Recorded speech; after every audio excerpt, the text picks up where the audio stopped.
할렐루야. 오늘도 우리에게 베풀어진 은혜를 사모하며 예배 자리에 나오신 여러분에게 하나님의 은혜와 평강이 풍성하게 더해지고 영과 진리로 예배하는 거룩한 예배자이기를 간절히 소망합니다. 외국의 많은 신학자들과 목회자들이 한국 교회를 바라보며 공통적으로 하는 이야기가 있습니다. 한국 교회 성도들처럼 예배에 뜨겁고 기도와 전도와 봉사에 대한 열정은 전 세계의 최고라는 그런 평가를 하나 할 것 없이 한국 교회를 방문하는 많은 신학자와 목회자들이 이야기합니다. 맞습니다. 한국 교회 성도들 정말 모이는 데는 최고입니다. 그렇지만 그들은 또 하나의 뼈아픈 지적도 잊지 않습니다. 그렇게 모일 때는 너무나도 뜨겁고 열정적으로 찬양하고 기도하고 예배하는데 왜 세상 속에서는 전혀 성도로서 살아가지 않습니까? 라고 그렇게 그들은 분명하게 이야기합니다. 교회 안에서는 거룩한 척, 은혜 받은 척 하지만 세상으로 나아가는 순간 불의와 악수하면서 타협하고 그리고 세상이 따르는 돈의 논리, 황금 만능주의, 만몬의 논리를 따라가는 살아가는 그 모습이 너무나도 크다라는 것입니다. 교회 안에서의 신앙의 모습과 교회를 벗어나 세상 속으로 들어가 있는 그들의 삶의 모습이 너무 이렇게 괴리가 크니까 오늘 말씀의 제목처럼 신앙과 삶이 따로국밥처럼 그렇게 살아가고 있다라고 꼬집고 있습니다. 오늘 본문에 등장하는 다윗과 그의 가정이 이러한 모습을 적나라하게 보여줍니다. 예배하는 자리에 뜨거운 만큼이나 여러분 우리의 일상과 우리 가정과 우리의 삶, 우리의 삶의 현장에서 우리는 하나님의 공의를 선택하고 살아가는 것이야말로 진짜 신앙이라는 것을 여러분 잊지 않으시기 바랍니다. 다윗과 그의 가정이 보여주는 신앙과 삶이 이렇게 깨어질 때 우리가 어떤 아픔과 고통스러운 시간들을 마주하게 되는지를 날 것으로 하나님께서 보여주시는 그 깊은 뜻을 우리가 바르게 깨달아 알고 우리를 세상의 소금으로 우리를 세상의 빛으로 부르신 그 주님의 음성을 가슴에 새기며 신앙을 이어가는 우리의 삶이 이어져가는 아름다운 믿음의 발걸음 되기를 예수 그리스도의 이름으로 소망하며 축복합니다. 암논의 범죄가 있었습니다. 그리고 다윗의 굉장히 미온적인 대처도 있었습니다. 그리고 우리는 지난주에 한 사람 슬픔 가운데 고통당하는 한 사람 다말도 보았습니다. 그렇게 큰 상처를 입었으면서도 모두에게 외면당했습니다. 위로받지도 못했습니다. 홀로 상처를 끌어안고 고통의 시간을 감내하는 한 여인 우리는 다말을 보았습니다. 우리는 이 사건들을 보면서 질문하게 됩니다. 어떻게 다윗의 가정에서 이런 일이 일어날 수 있는가라고 우리는 질문하지 아니할 수가 없습니다. 여러분 우리는 기억해야 합니다.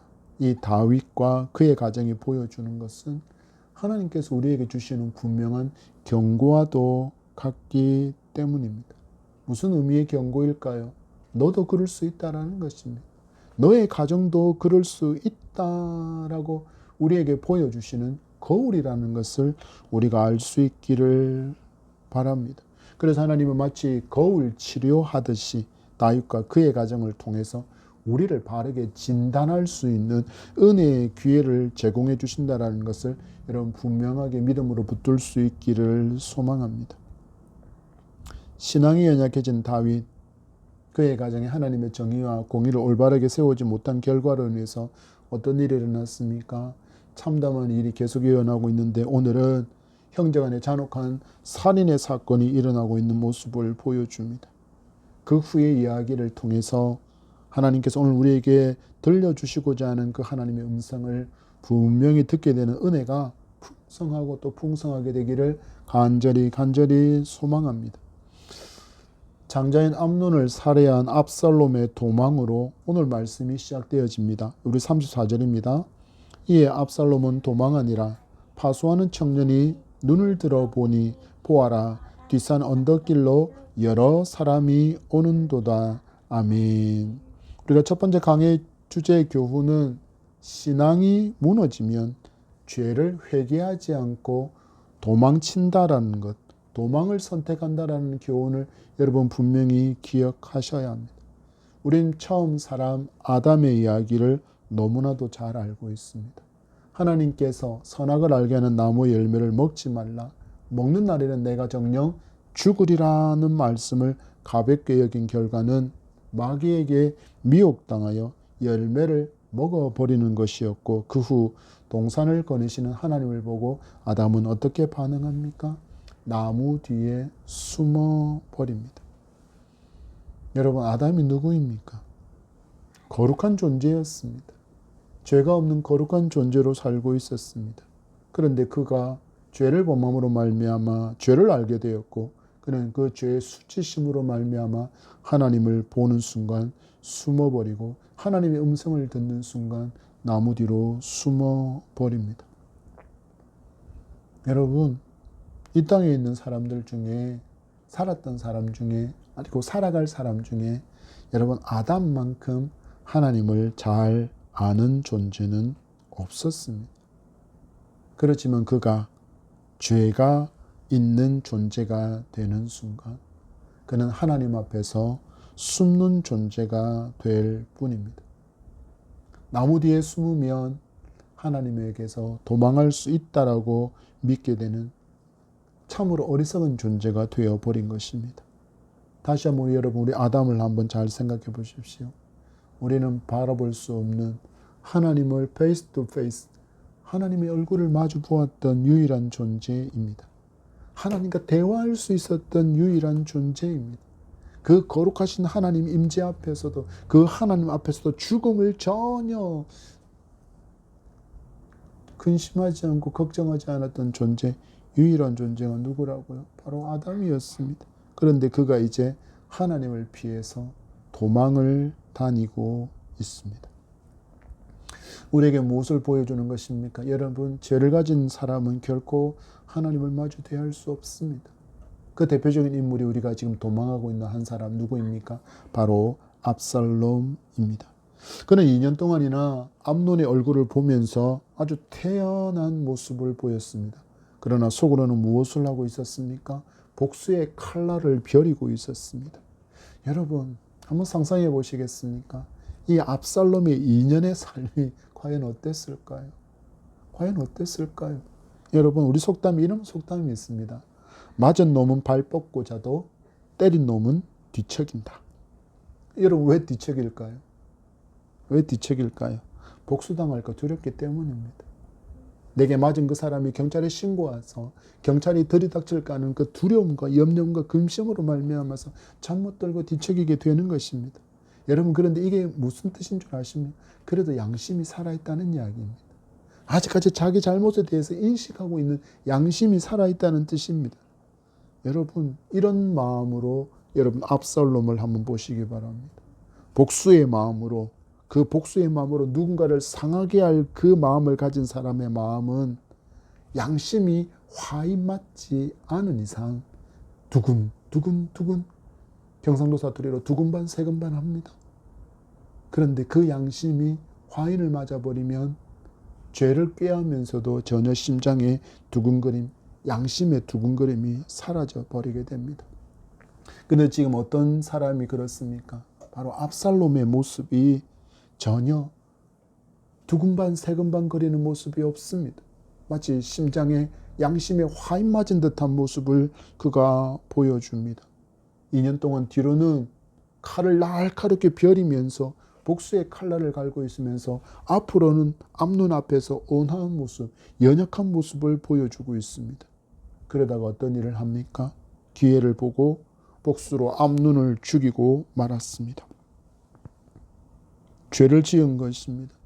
하나님 분명히 말씀하셨습니다. 살인하지 말라. 살인하지 말라. 그 말씀하신 하나님의 음성을 지금 거부한 것이며, 또한 형제를 죽여서 누구의 마음을 슬프게 만들었습니까? 바로 아버지 다윗에게 큰 상처를 주었습니다. 여러분, 여기서 하나의 가정이 들어갈 수 있습니다. 여러분, 만약에 이 압살롬이 진정 신앙의 사람이었다면 하나님 앞으로 죄송하지만 부끄럽지만 하나님께로 달려나와서 회개하고 용서를 구했을 것입니다. 그러나 성경에 압살롬의 회개가 있습니까? 압살롬의 용서를 구함이 있습니까? 아니요. 압살롬은 용서가 아니라 무엇을 선택합니까? 그의 외가인 그술로 도망을 가 버립니다. 압살롬은 암논을 죽이려는 그 계획이 성공한 후에 형제를 죽인 그 죄로 말미암아서 왕 다윗에게, 아버지 다윗에게 처분을 받을 것을 분명히 알았기에 이 도망하겠다는 계획도 철저하게 세워두었음을 우리에게 보여주는 장면입니다. 그래서 그는 살인 앞에서도 머뭇거림이 없습니다. 우리에게 무엇을 보여줍니까? 여러분, 신앙이 무너지게 되면 죄를 지어도 무덤덤한 상태가 되어져 버립니다. 어느 순간이 되어지면 마치 화인 맞은 양심처럼 양심도 거기에 대해서 반응하지 않습니다. 그리고 더 나아가면 죄를 죄로 여기지도 않게 되어집니다. 이처럼 영적인 무감각은 압살롬뿐만 아니라 누구에게서 시작되어진 비극이었습니까? 바로 다윗에게서부터 시작되어진 비극이었습니다. 성경은 우리에게 이 죄에 대해서 치열하게 살아야 된다고 분명하게 말씀하고 있습니다. 히브리서 12장 4절의 말씀 보면 너희가 죄와 싸우되 아직 피 흘리기까지 대항하지 아니하였다라고 이야기합니다. 우리가 죄에 대해서 피 흘리기까지 치열하게 싸워야 된다는 이야기입니다. 무엇을 위해서? 하나님의 사람으로 거룩한 성도로 살아가기 위해서 그와 같은 치열함이 있어야 한다라는 것입니다. 여러분, 우리가 계속해서 말씀을 살펴보지만 어느 순간부터 누구에게서 이 모습을 찾아볼 수 없습니까? 바로 다윗에게서 이 모습을 찾아볼 수 없습니다. 그리고 다윗의 가정에서도 이런 모습을 찾아볼 수 없습니다. 그 견고했던 신앙이 무너지기 시작하더니 걷잡을 수 없는 수준으로 무너져 내리고 있는 것입니다. 여러분, 다윗이 누구입니까? 다윗이 어떤 사람이었습니까? 잠들어 있던 사울 왕의 옷가지를 벤 것만으로 가슴 아파했던 사람이 누구입니까? 다윗이었습니다. 여러분, 그가 왜 아파했습니까? 하나님의 기름 부은 왕을 헤아리고 했다라는 그 마음의 자책 때문에 다윗은 무척이나 아파했습니다. 말씀이 그를 오롯이 지배하니, 말씀이 그를 회개의 자리로 계속 몰아붙인 그런 다윗이었지만 지금은 어떻습니까? 그렇지 않습니다. 바세바를 강제로 범하면서도 마치 소유물을 하나 더 얻은 것처럼 여기고 있습니다. 전혀 죄를 죄라고 깨닫지도 못하고 죄를 숨기기 위해 급급한 모습을 우리 보았지 않습니까? 죄를 숨기기 위해서 우리아를 불러들였지만 자기의 그 방법이 통하지 않자 어떻게 했습니까? 그를 적진 한가운데 세워서 죽게 만드는 죄까지도 지은 자가 바로 다윗이었습니다. 이 모습을 하나님께서 지켜보기가 너무 힘드셨습니다. 그래서 누구를 보내셨습니까? 선지자 나단을 보내시고 죄를 지적하고 깨닫게 하는 그 순간까지도 다윗은 죄를 깨닫고 있었습니까? 못 깨닫고 있었습니까? 못 깨닫고 있었습니다. 여러분, 우리에게 무엇을 교훈하는 것입니까? 우리도 신앙이 무너지는 순간에 우리의 삶도 무너질 수 있다는 것을 여러분 아셔야 합니다. 가정도 무너질 수 있다는 것을 아셔야 합니다. 여러분, 반드시 기억하고 살아갈 수 있기를 바랍니다. 말씀 우리에게 엄중하게 경고합니다. 죄는 누구라도 무너뜨릴 수 있다. 죄에 누구라도 걸려서 넘어질 수 있다. 그러나 우리에게는 소망이 있습니다. 우리 주 예수 그리스도께서 십자가로서 열어놓으신 그 구원의 은총, 대속의 은총이 있기에 우리가 어떤 죄 가운데 있다 할지라도 그 죄를 고스란히 안고 십자가 앞으로 나아가 주여 나를 용서하소서, 내가 죄인입니다 라고 죄를 자복하고 회개하며 용서를 간구할 때 용서의 길, 사죄의 길이, 은혜의 길이 열려져 있음을 믿고, 여러분, 죄 앞에 숨고 도망가는 인생이 아니라 죄 앞에 오롯이 다시금 십자가로 나아오는 저와 여러분 되기를 소망합니다. 그곳에서부터 다시금 일어날 수 있음을 기억하며 이런 믿음의 길을 갈 수 있는 저와 여러분이기를 소망합니다. 우리 35절에서 36절 말씀 제가 읽습니다. 요나답이 왕께 아뢰되 보소서 왕자들이 오나이다. 당신의 종이 말한 대로 되었나이다 하고 말을 마치자 왕자들이 이르러 소리를 높여 통곡하니 왕과 그의 모든 신하들도 심히 통곡하니라. 아멘. 두 번째 강해의 교훈은 따로 국밥이 된 신앙과 삶에는 거짓 지혜자가 찾아온다는 교훈을 여러분 기억할 수 있기를 바랍니다. 여러분 요나답이 또 등장하고 있습니다. 요나답은 암논의 범죄를 뒤에서 부추긴 사람입니다. 범죄를 모의한 사람이 바로 요나답이었습니다.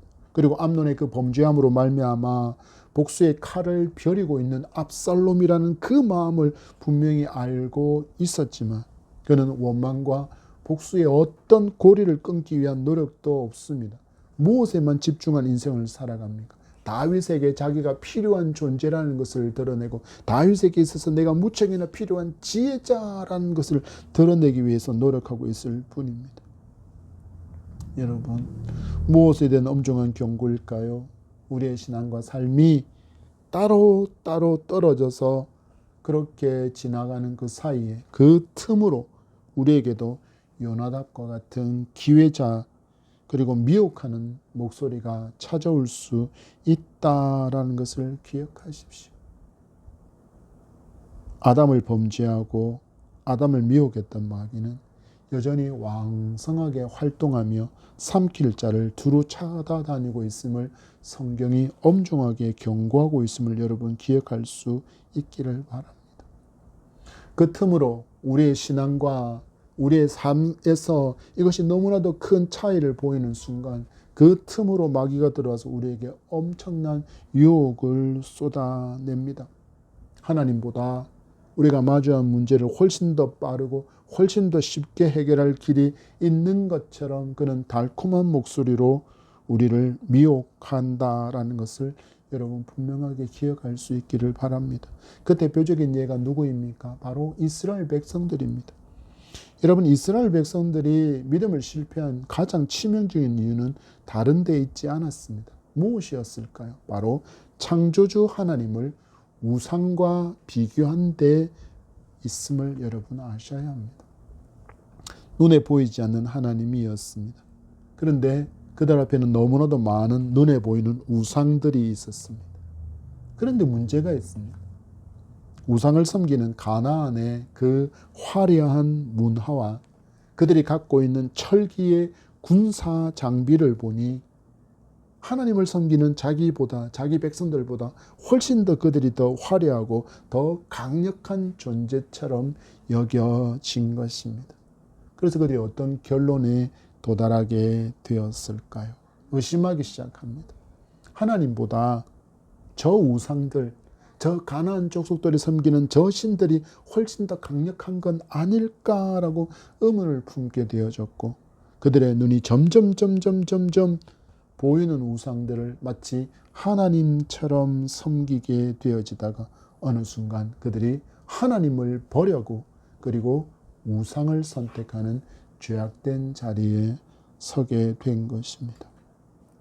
여러분, 이스라엘 백성들에게 있어서 이 가나안의 우상들이 그들의 유혹이었다면 오늘날에 우리에게 있어서 가장 강력한 우상은 만몬, 돈이라고 할 것입니다. 황금만능주의를 외치지 않습니까? 돈이면 뭐든 다 할 수 있다는 신념은 이제 신념을 떠나서 거의 신앙 수준으로 올라서 있습니다. 그래서 많은 사람들이 교회에 와서도 돈이 있어야 교회도 선한 사업을 하지요라고 말합니다. 그래서 어떤 풍류가 생겼을까요? 헌금을 많이 내는 사람이 교회에서 우대받습니다. 어느 순간 재물 얻을 권능과 모든 상황을 허락하신 눈에 보이지 않는 하나님보다 실제로 내 눈앞에 뭔가를 이루어지게 하는 막강한 힘을 가진 돈을 숭배하기 시작한 것입니다. 그러더니 기도의 결도 바뀌기 시작합니다. 더 많은 것을 얻기 위해서 내 수고만큼 하나님 내게 돌려주세요라는 기브앤테이크의 모습으로 변질되더니 요즘에는 더 한술 더 떠고 있습니다. 예전에는 이만큼 했으니 이만큼 주세요라고 외치던 그 외치는 음성이 넘어서 이제는 내가 이만큼 했으니 성경에 기록된 대로 30배, 60배, 100배로 돌려주소서라고 외치고 있습니다. 여러분, 계속해서 말씀드리지만 우리의 기도는 하나님께 청구서를 내미는 것이 아니라는 것을 아셔야 합니다. 도리어 하나님께서 우리에게 내미시는 청구서 앞에 주여 주의 뜻이오니라고 그 앞에 엎드리는 것이 여러분 기도의 진정한 의미라는 것을 분명히 알고 여러분 우리의 기도가 조금은 바뀔 수 있게 되기를 소망합니다. 우리 다시 다윗의 가정을 주목해 보기를 원합니다. 여러분 다윗의 신분이 무엇입니까? 여러분 왕입니다. 왕. 절대 군주, 절대 권력을 가졌던 왕입니다. 이스라엘의 모든 부와 모든 권력을 거머쥔 사람이 다윗입니다. 여러분 그런데 이 가정에 지금 우리가 기대하고 있는 화평과 평화와 행복과 여러분 기쁨이 있습니까? 아니요. 행복도 화평도 평화도 기쁨도 없이 슬픔과 상처와 분열과 분열과 안갚음과 복수가 있을 뿐입니다. 우리가 기대한 것을 모두 갖고 있는 사람인데 우리가 기대한 그 돈과 그 권력을 모두 갖고 있는 사람인데 그의 가정에 지금 무엇이 사라지고 있습니까? 하나님을 믿는 그 평화와 화평과 행복과 기쁨이 사라지고 있습니다. 여러분 무엇을 지금 우리에게 교훈하는 것일까요? 우리가 만능이라고 그렇게 사모하고 추구하는 돈의 한계와 그리고 권력의 한계를 보여주는 것입니다. 그럼에도 불구하고 우리가 세상으로 나아가면 세상은 요나답 같은 사람이 계속해서 등장해서 우리를 미혹합니다.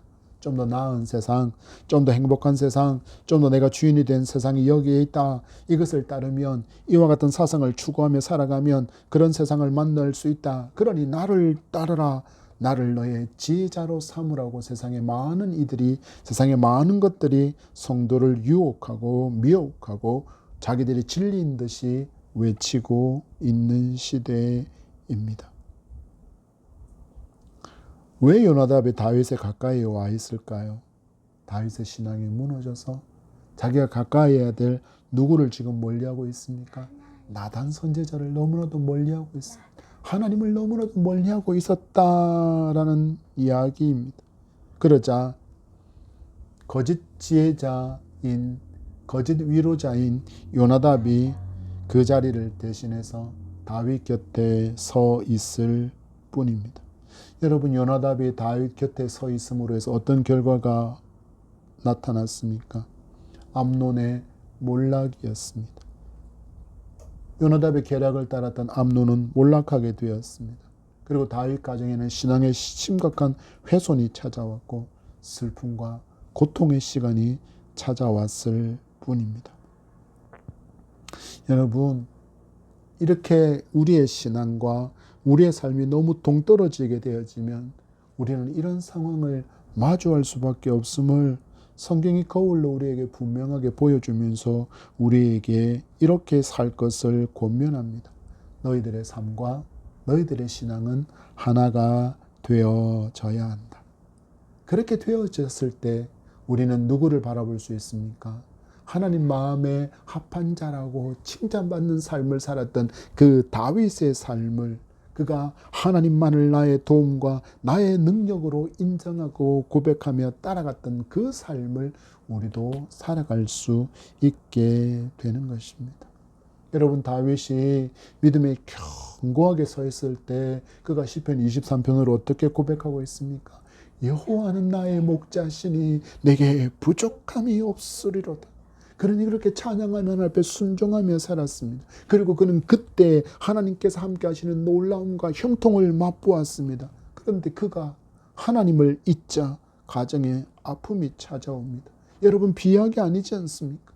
성경이 분명히 우리에게 보여주는 현실입니다. 질문합니다.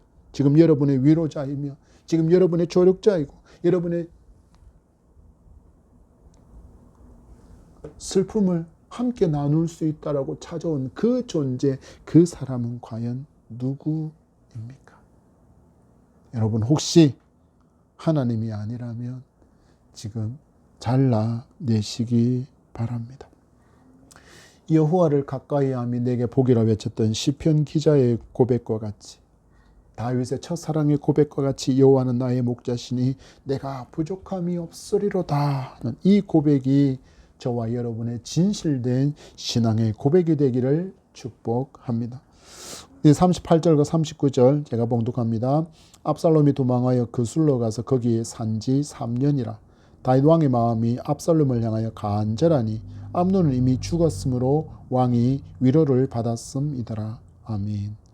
세 번째 강해의 교훈은 신앙과 삶이 분리된 시간이 길어지면 길어질수록 영혼에 치명타가 온다라는 교훈을 받아야 합니다. 여러분, 압살롬의 외가는 그술이라고 성경은 기록하고 있습니다. 이 그술은 어떤 신을 숭배하고 있었는지 조사를 해보니까 황소 형상을 한 달의 신을 섬기던 민족이 바로 그술이라고 자료에서 찾을 수 있었습니다. 한마디로 우상의 국가였다라는 것입니다. 그 나라로 3년 동안 압살롬이 도망가 있습니다. 그렇지만 그는 고생하지 않았습니다. 왜요? 그의 외가였기 때문입니다. 왕의 외손자로서 그는 환대받으며 살고 있었습니다. 그의 삶에는 어려움이 없었습니다. 그러나 그에게는 너무나도 중요한 것 하나가 빠져 있습니다. 죄에 대해서 하나님께 회개함이 전혀 없습니다. 여전히 그의 마음에는 어떤 마음이 있었을까요? 동생의 사건을 거의 무마하듯이 덮어버린 아버지 다윗에 대한 원망이 여전히 남아 있습니다. 암논이 죽은 후에 나는 지금 한 발 더, 내가 지금 예루살렘에 있다면 내가 아버지의 그 왕권을 이어받을 수 있는 최고의 지위에 올라설 텐데 하는 그 야망을 여전히 품고 있습니다. 그러나 또한 두려움도 있습니다. 왜냐하면 그 술에 비해서 이스라엘은 너무나도 강한 나라였기 때문입니다. 그술은 작은 도시국가에 불과했습니다. 우리로 따지면 하나의 촌락 정도 되는 정도였다라는 것입니다. 그러나 다윗은 왕국이었습니다. 압살롬을 괘씸히 여겨서 아버지가 군사를 이끌고 자기를 잡아가지 않을까 하는 그 두려움 속에 그는 살고 있었을 것입니다. 압살롬은 하나님 앞에서 자기의 죄를 돌아보지 않습니다. 그리고 힘과 권력이라는 그 논리를 굳게 붙들고 살아가고 있을 뿐입니다. 이 시대 역시 마찬가지입니다. 여러분, 힘과 권력의 논리는 시대를 초월하여서 인간의 죄성을 굳건하게 붙드는 너무나도 위험한 삶의 방식이라는 것을 여러분 보여주는 인물이 압살롬임을 여러분 분명히 알 수 있기를 바랍니다. 회개 없는 마음에 따리를 떠버린 그 이기적인 야망과 불안은 결국 오늘날 우리가 마주하는 끔찍한 현실, 야국강식의 야생 상태와 같은 모습으로 우리가 마주하고 있지 않습니까? 하나님이 없으면 자유가 있습니다라고 외칩니다. 하나님이라는 존재가 제거되어지면 진정한 인간다운 삶을 살아갈 수 있다라고 말합니다. 여러분, 이것은 정말 무지에도 이렇게 무지할 수 없는 무지함의 극치를 이루고 있는 이들의 어리석은 공허한 메아리일 뿐이라는 것을 여러분 아시기 바랍니다. 그럼에도 많은 사람들은 이 사상을 따라 살아갑니다. 많은 것을 가진 자, 또 강력한 권세를 가진 자는 물질이 없는 자, 힘이 없는 자를 억압과 지배의 대상으로 여길 뿐입니다. 진리가 거부되어지니 그 거부되어진 진리의 자리에 자기의 가치만이, 자기만이 진리가 되어버린 채 그렇게 자기를 진리라고, 내가 원하는 것, 내가 기뻐하는 것이 진리라고 외치는 시대이지 않습니까? 여러분, 우리가 언론에서 많이 듣는 단어 중에 갑질이라는 단어가 있습니다. 여러분, 갑질이라는 단어가 왜 나올까요? 왜 백화점에서 점원을 무릎 꿇리고 공개적으로 면박을 주고 또 레스토랑에서 음료수를 리필해 주지 않는다고 왜 음식점에서 직원의 멱살을 잡고 흔들어 제끼고 그렇게 난동을 부릴까요?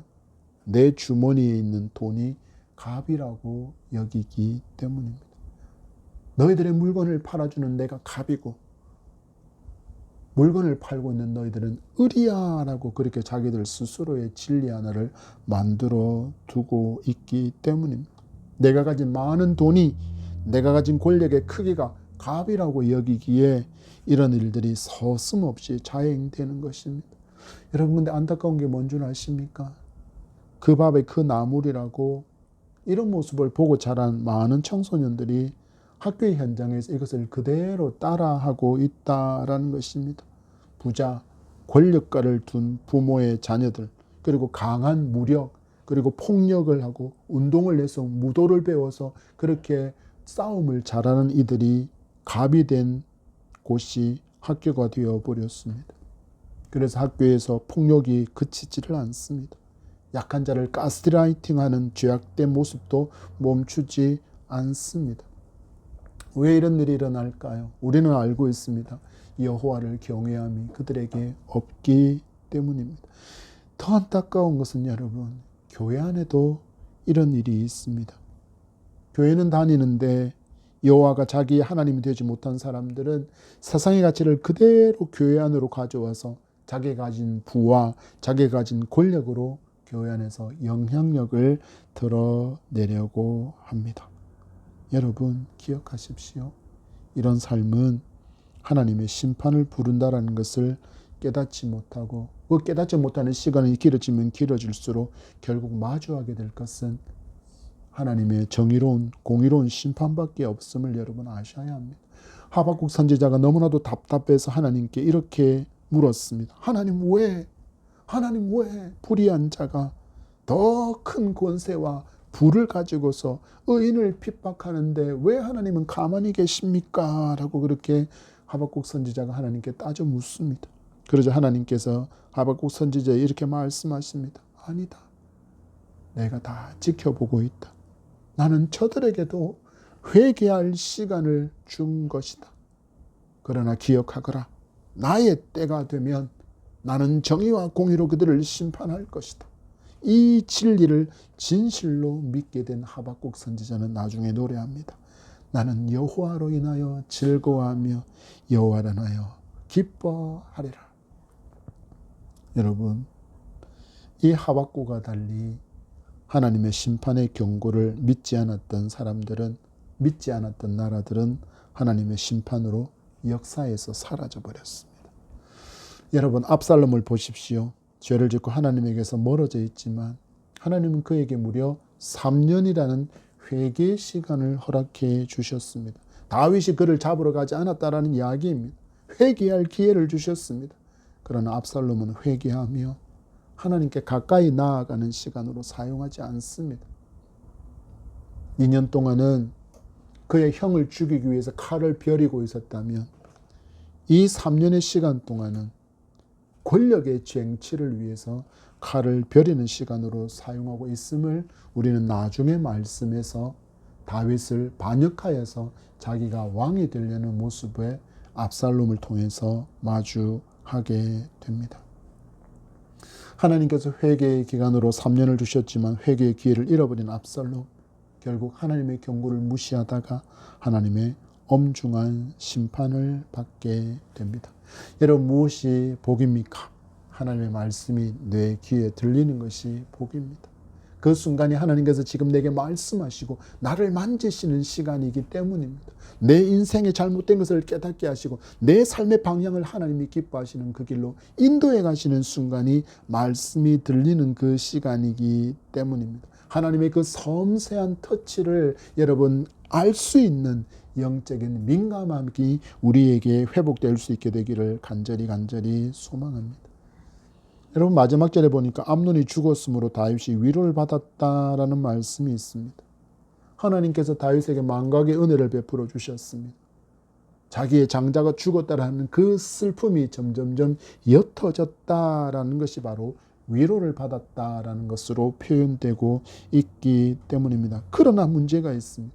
하나님이 이렇게 은혜를 베풀어 주셨지만 다윗은 여전히 가정에서 일어난 그 죄에 대해서 회개하지도 않습니다. 그러면서 압살롬에 대한 그리움을 표출하고 있습니다. 왜? 자기의 장자인 암논을 죽인 압살롬을 다윗은 그리워하고 있었을까요? 단 하나입니다.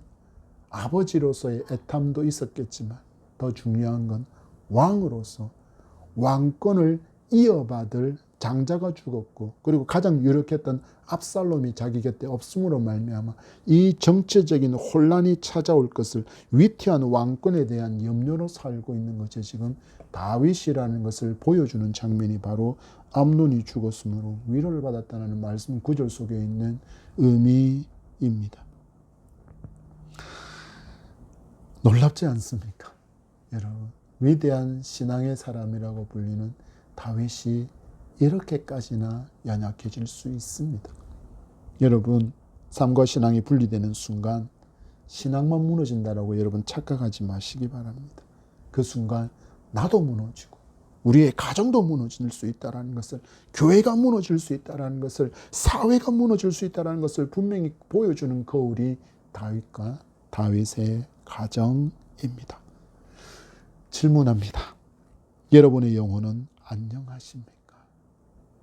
여러분의 가정은 안녕하십니까? 여러분, 말씀의 거울 앞에 나 자신을 세워보십시오. 그리고 우리의 가정을 세워보십시오. 그래서 안녕하지 않다라는 증거가 보인다면 회개하고 멀리 도망가지 마시고 하나님 앞에 나와서 회개할 수 있게 되기를 소망합니다. 그래서 진정한 회개로 무너진 그 자리가 속히 수축되고 회복될 수 있도록 애쓰고 수고하는 여러분이기를 소망합니다. 하나님께 더 가까이질수록 여러분, 내 영혼이 건강해진다는 것을 기억하십시오. 하나님께 민감한 삶을 살아갈 수 있다는 것을 기억하십시오. 그러면 하나님의 섬세한 손길을 우리는 날마다의 삶 가운데 경험하는 참으로 복된 삶을 살아갈 수 있습니다. 이런 삶을 살아가는 저와 여러분이기를 축복합니다. 말씀을 맺습니다. 여러분, 다윗 가정에 일어난 이 비극의 시작은 다윗의 연약해진 그 신앙의 뿌리를 두고 있습니다. 신앙이 연약해진 다윗은 음란에 무너졌습니다. 그리고 무뎌진 그의 양심은 우리아를 죽음에 이르게 했습니다. 그 결과 어떤 것이 찾아옵니까? 그에게 주어졌던 가정에서의 가장으로서의 영적 권위가 떨어집니다. 선민 이스라엘 왕에게 주어졌던 그 영적인 권위도 실추되어져 버립니다. 그로 말미암아 가정이 무너져 내려서 가정 안에서 성폭력이 일어나고 가정 안에서 살인이 일어나게 됨을 보았습니다. 여러분, 신앙과 삶은 결코 동떨어질 수 없습니다. 우리의 손에 양면과 같다라는 것을 여러분 분명히 아셔야 합니다. 언제나 함께 갑니다. 우리의 신앙이 있으면 우리의 삶도 언제나 함께 간다는 것을 기억하며 살아갈 수 있기를 바랍니다. 여러분, 교훈을 기억하십시오. 우리의 신앙이 무너졌을 때 회개하며 하나님께로 더 빨리 나아가는 길이 사는 길인 줄 믿으시기 바랍니다. 여러분, 그리고 우리의 삶과 우리의 신앙이 점점점 틈이 생기는 순간 그 속으로 누가 찾아온다고요? 요나답과 같은 거짓된 지혜자, 거짓된 위로자, 그리고 더 뒤에 있는 마귀가 찾아와서 우리를 침몰시킬 수 있다는 것을 기억하면서 그 거짓된 지혜자가, 위로자가 우리를 침범하지 못하게끔 믿음으로 그 빈틈을 채우며 살아갈 수 있게 되기를 소망합니다. 그리고 하나님과의 거리는 언제나 더 가까워져야 합니다. 멀어지면 누가 손해일까요? 여러분, 나 자신이 손해입니다. 그리고 더 멀어지면 하나님의 심판만이 가까울 뿐임을 알고 여러분, 바른 믿음의 길을 가는 저와 여러분이기를 소망합니다. 말씀이 교훈합니다. 신앙과 삶은 분리되지 않았다. 신앙은 삶으로 드러나야 한다. 우리 예수님께서 그 모습을 모범으로 보여주셨습니다. 누가복음 2장 52절 말씀에 예수는 지혜와 키가 자라며 하나님과 사람에게 더욱 사랑스러워 가시더라. 하나님께만 사랑받지 않았습니다. 우리 주님 사람에게도 더욱 사랑스러워 가셨습니다. 여러분, 신앙과 삶은 떨어질 수 없습니다.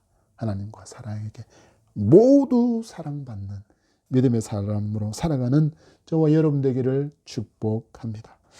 기도하겠습니다. 고마우신 주님 감사합니다. 성군 다윗의 가정에 일어난 이 참담한 일들을 봅니다. 믿음이 무너진 곳에 어떤 일이 일어날 수 있는지를 보게 하시는 하나님, 우리가 말씀의 교훈 앞에, 말씀의 거울 앞에 우리를 잘 비추게 하소서. 그래서 나에게, 우리 가정에, 우리 교회에 일어나고 있는 그 모든 슬픔의 시간들을 보게 하시고 모두가 깨달아라. 거짓된 길에서 돌이켜 하나님께로 더욱더 회복하는 아름다움이 있도록 은혜 나려 주옵소서. 하나님, 우리의 연약함을 너무나도 잘 아시오니 우리를 외면하지 마시고 주 앞에 엎드려 고개 숙인 아버지의 백성들을 기억하여 주시옵시고 오늘 주신 말씀 기억하여서 하나님께 더 가까이 나아가는 믿음의 삶을 살아갈 수 있도록 풍성한 은혜 나려주시고 성령의 충만함으로 인도하시고 보호하여 주옵소서. 감사하며 예수님 이름으로 기도합니다. 아멘.